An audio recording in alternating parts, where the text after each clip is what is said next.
এই ময়না খালা এদিকে আসো। কই সকালবেলা আমার সারের মতন চিৎকার করতেছিস কেন তুই?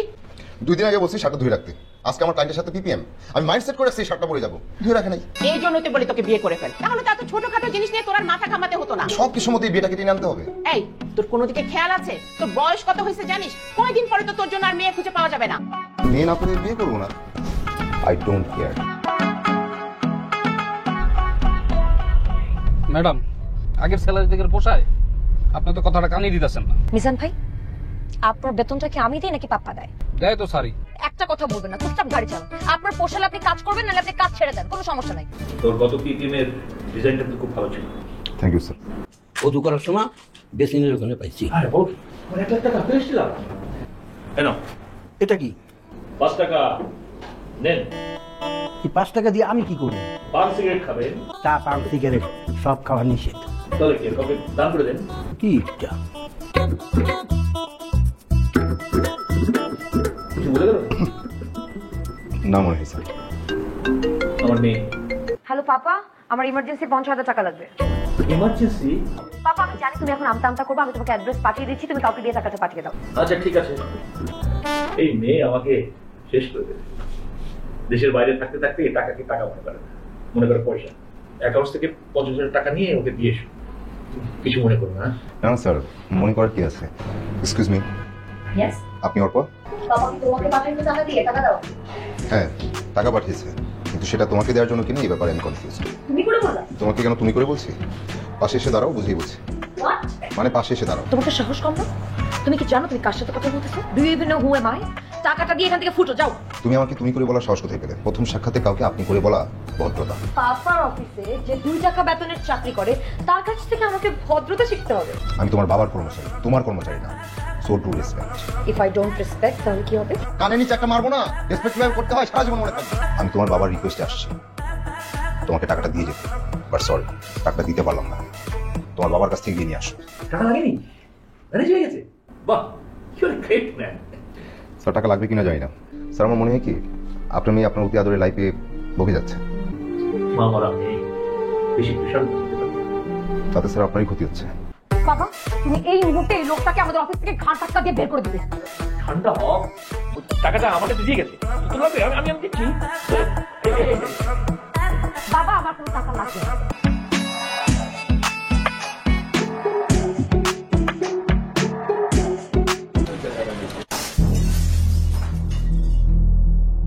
চোখে দেখেন না?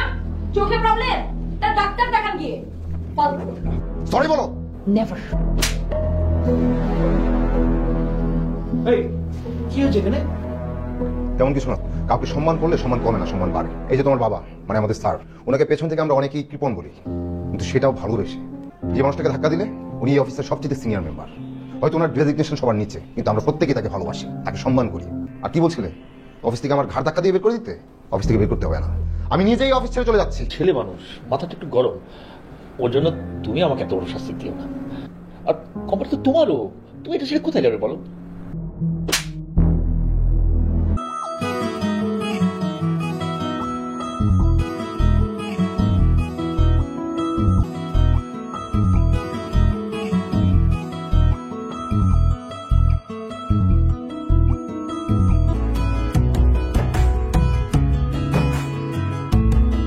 সারা অফিস জুড়ে এরকম রেড, ব্লু, ইয়েলো, পিঙ্ক, এসব মানে কি?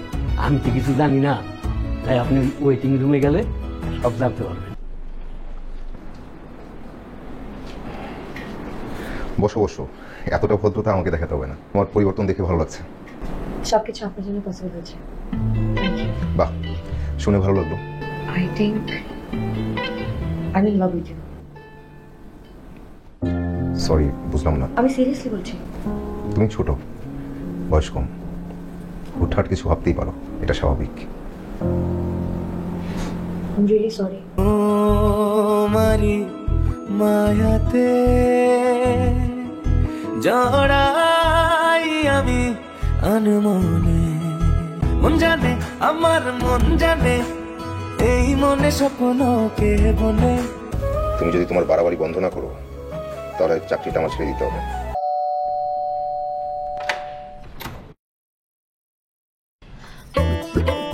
আরে কি করতেছো? ওঠো। আমি অর্পা। অর্পা? জি। আদিল আপনাকে আমার ব্যাপারে কিছু বলেনি? না তো। গত 5 মাস আদিল আমাকে অনেকবার বলেছে তোমাকে মায়ের সাথে দেখা করাতে নিয়ে যাবো। লুকায় লুকায় এত দূর চলে গেছো, মা কিছুই জানি না? মামা আইসতেন আপনি? মামি তো অনেক আগেই আইসতে, আপনি লেগে এতক্ষণ অপেক্ষা খাওয়া দাওয়া শেষ। মানে কি? কিসের মামি? এই যে দেখেন। এমি, তোমার সমস্যা কি? নর্মাল কথা তুমি বুঝো না? সোজা বাসায় যাও। অল্প বয়সে বেশি পেকে গেছো তাই না? কাজ সারতে বলে তোমার ব্যবস্থা করতেছি। এই মেয়ে কান্না করে কেন? মা প্লিজ তুমি ঘরে যাও, তারপর তোমাকে বুঝিয়ে বলছি।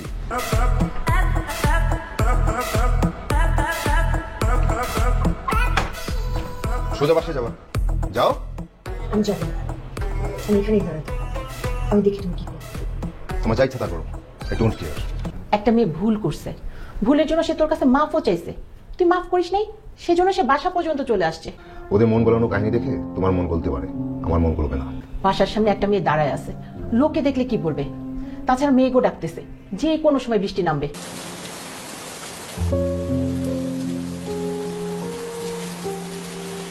বাসায় যাও। আমি ততক্ষণ পর্যন্ত বাসায় যাবো না যতক্ষণ পর্যন্ত তুমি হ্যাঁ না বলবে। তুমি যদি আর বেশি পাগলামি করো আমি সরাসরি স্যারকে ফোন করবো।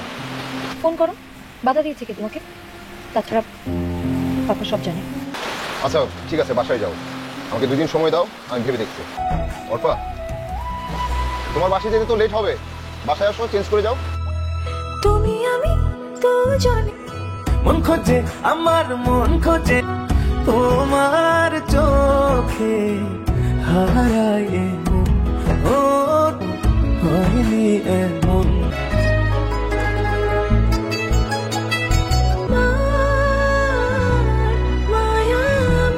ওর মাথাটা গরম হলো, মনটা একেবারেই নরম। আমি খুবই খুশি হয়েছি যে তোমার জন্য আজ আমার মেয়ের এই পরিবর্তন। সবচেয়ে ভালো লাগছে যে তোমরা দুজন দুজনকে পছন্দ করেছো। আর তোমার মতো একটা ভালো ছেলে আমি আর কোথায় পাবো বলো? ছেলে মেয়ে যখন রাজি তখন 2-4 জন আত্মীয় স্বজন ডেকে কাল পরশুর মধ্যে একজন কাজী ডেকে বিয়ে পড়িয়ে দেবো। আমার একটা মাত্র ছেলে, আমি একটু অনুষ্ঠান করে ধুমধাম করে বিয়ে করাবো না? আমাকে তো একটু সময় দিতে হবে। ও তাই তো, আমার তো একটাই মেয়ে। মিস্টার আদিল, আপনার স্যালারি কত? 80,000। আপনারা এখন যে বাসায় থাকেন সেটা কি ভাড়া বাসা? না, বাবা রেখে যাও ফ্ল্যাট। এসব তো তুমি আগেও জানতে পারতে। আর আজ তুমি আপনি করে কেন বলছো?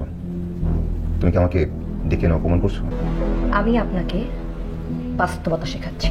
প্রেম, সম্পর্ক, বিয়ে, সংসার, এসবে টাকার হিসাব চলে না। শুরুতে আপনার পাগলামিগুলো আমার কাছে সির্ফ ছেলে মানুষই মনে হতো, কিন্তু কখন যে আপনার এই ছেলে মানুষই পাগলামিগুলো আমার কাছে ভালো লাগা থেকে ভালোবাসা হয়ে গেল আমি নিজেও টের পাইনি।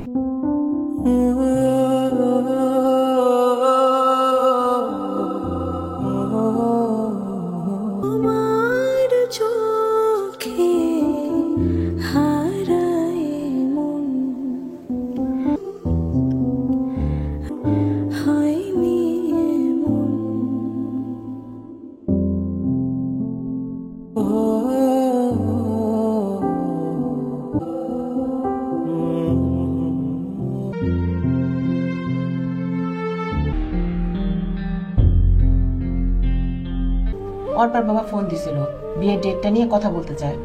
তোকে না জিজ্ঞাসা করে তো আমি কোনো কিছু বলতে পারি না। আর বিয়েটা হচ্ছে না, অর্পার বাবাকে বলে দাও সবকিছু ক্যান্সেল করতে।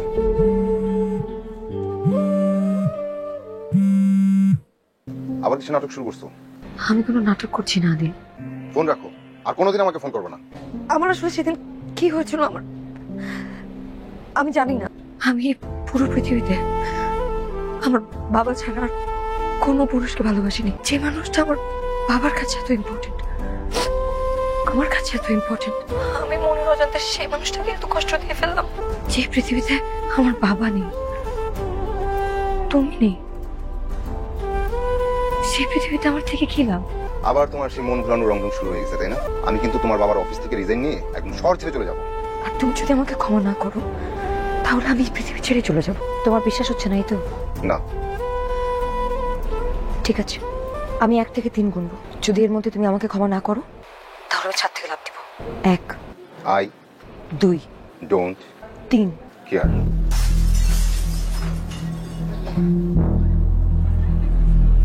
হ্যালো, কি অবস্থা ওর? ভাইয়া টেনশনে কিছু নাই, ডক্টর বলুন সেফ আছে। বুঝলাম না, পড়ে গেল না ইচ্ছাকৃতভাবে লাফ দিল? ভাগ্যিস নিচে একটা বালু ট্রাক ছিল, বালুর উপর পড়ছিল। আপনারা এখন যেতে পারেন, কিন্তু সবাই একসঙ্গে নয়, একজন একজন করে। ভাইয়া তাহলে আপনি যান, আমরা বাইরে ওয়েট করছি।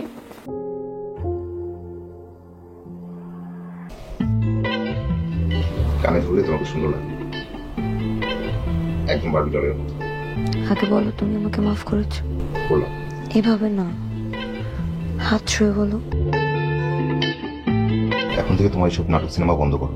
জীবনটা একটু সিনেমা থেকে হওয়া উচিত। আর কেউ মানা করলে কি আমি শুনবো নাকি? I don't care.